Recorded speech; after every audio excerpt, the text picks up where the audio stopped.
I lost 2 jobs within 6 months for holding traditional views on marriage, family, and what it means to be a man and a woman.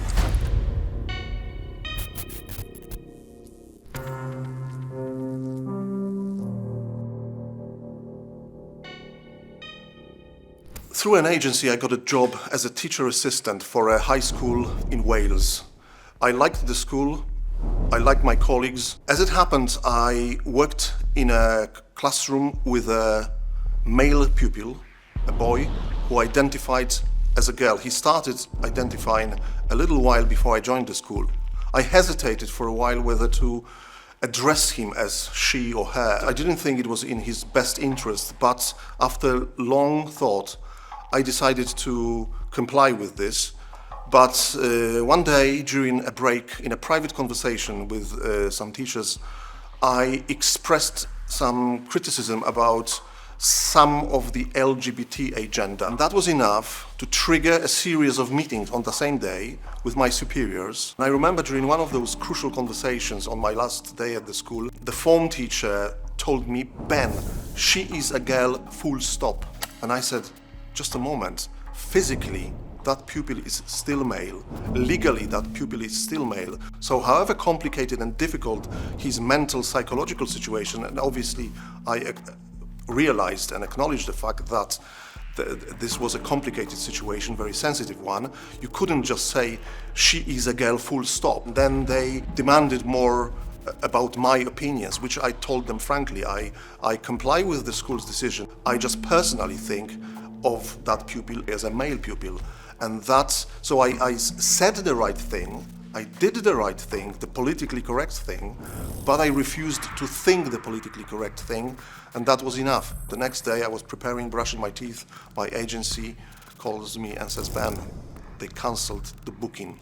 I was asked to go to an Anglican school in the same part of Wales, and when I went there, I thought, oh, here at least this sort of problems will not come up.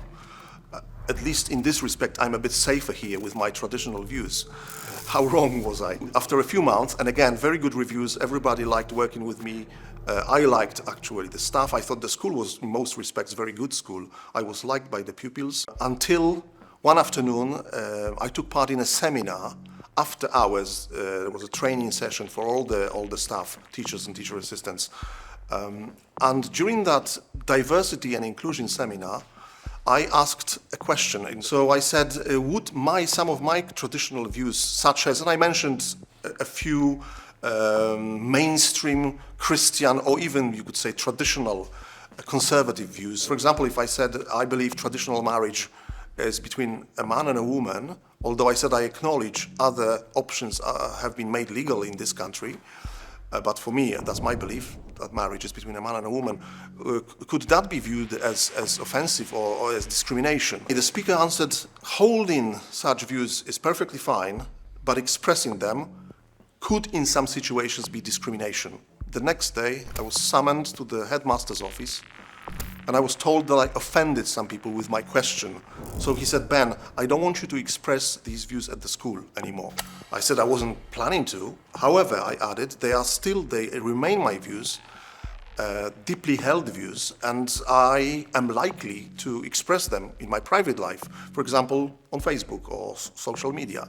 This is where the dismissal started. The headmaster told me that expressing them, even in my private life, could be damaging the school's reputation. I said, that's very strange, sir. And again, I'm not going to undertake to self-censor in my private life. And he said, in this case, you can't work here anymore.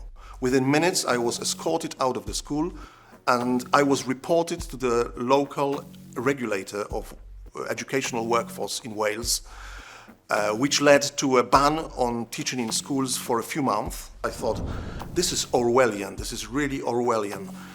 After a seminar on diversity and inclusion, after expressing mainstream, obvious, basic Christian or traditional beliefs, I'm being kicked out of the school and declared unsafe to work with kids because the headmaster claimed a safeguarding issue. A safeguarding issue means you're not safe to work with kids. Normally, it's used only for sexual offenses, physical violence or encouraging pupils to become terrorists or something like this. So when I revealed those views, when I opened up, the school thought, wow, he hasn't done anything yet, but holding those views, he's a potential threat. He might be a problem in the future. So in a way, this funny thing is, it's just a potential crime. I definitely realized that speaking up, going to the press, being willing to talk to the media like here, like to you, may involve some cost in the future.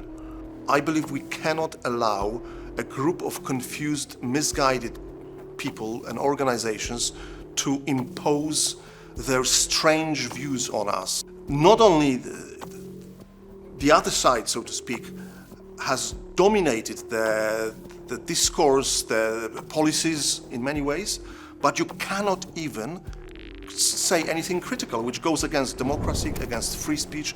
This becomes really totalitarian. And I know something about totalitarian. I remember the last 10 years of communism in my native country, Poland. Most Poles didn't like it, but in many situations you had to pretend. It's becoming like that in Britain. You have to pretend you agree with the fact that the family can be, two women, although we might think otherwise, or that it's enough for a person to think and feel that they are the other sex for them to be the other sex. Most people don't think it's true, don't think it's right. They're just afraid of the regime, of the system, because of the consequences. I deeply believe the majority of people are still rational, but I'm afraid because of the potential price they can pay when they express that, people have gone underground with their views. It's okay to say I'm Muslim in Britain, I'm Christian, I'm Catholic, but you cannot go into any detail. It must be very generic. And then people pretend they don't know exactly what it involves, although it should be obvious. If you're Muslim, if you're Christian, you hold those beliefs. I remained optimistic because I believe in a higher personal force. It may take longer than we humanely expect, but I do believe in the truth, good and light at the end of this very confused and strange tunnel we are in at the moment.